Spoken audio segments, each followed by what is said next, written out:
Iran has been gripped by the largest demonstrations in years. Iranian women and men have shown extraordinary courage. They are fighting for a future of their own choosing, for freedom, dignity, and a better life. And they are asking everything to be heard. The human rights situation in Iran has been severe for years, particularly the appalling pace of executions and the arbitrary detention of human rights defenders. But we are witnessing now is of different magnitude. Citizens demanding rights are met with batons and bullets. The Iranian authorities have built their rule on uncompromising repression.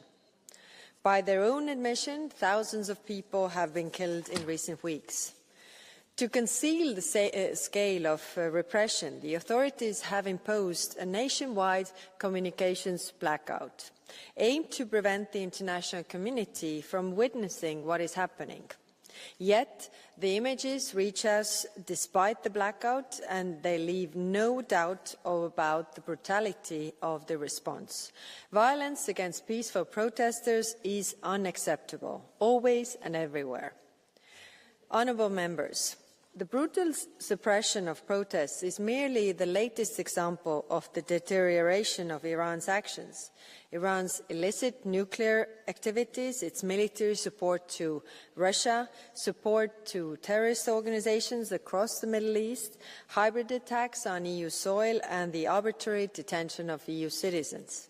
The EU already has sweeping sanctions on Iran in place, targeting those responsible for human rights abuses, nuclear proliferation activities, and Tehran's support for Russia's war in Ukraine. Today, we are proposing new export restrictions on components that Iran can use for the production of drones and missiles.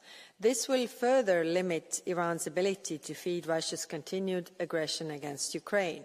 In addition to that, we are working on new sanctions response on Iran's authorities' brutal repression of protesters and to support the Iranian people's legitimate demands.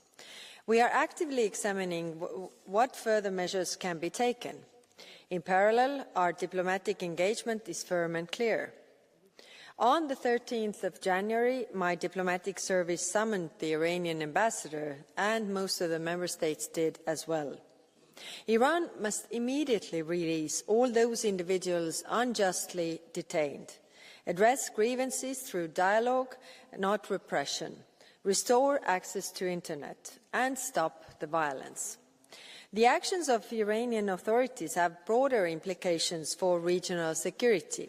Their threats to target US forces in the region risk further deepening tensions. I'm in regular contact with the partners in the region, and their concern is profound. The European Union remains firmly committed to peace, security and stability in the Middle East. All parties must abide by international law and exercise restraint. The risk of miscalculation is higher than ever. The brave Iranians who have taken to the streets are not asking for the impossible. They are demanding fundamental human rights, dignity and meaningful change. And we stand firmly by them. Thank you.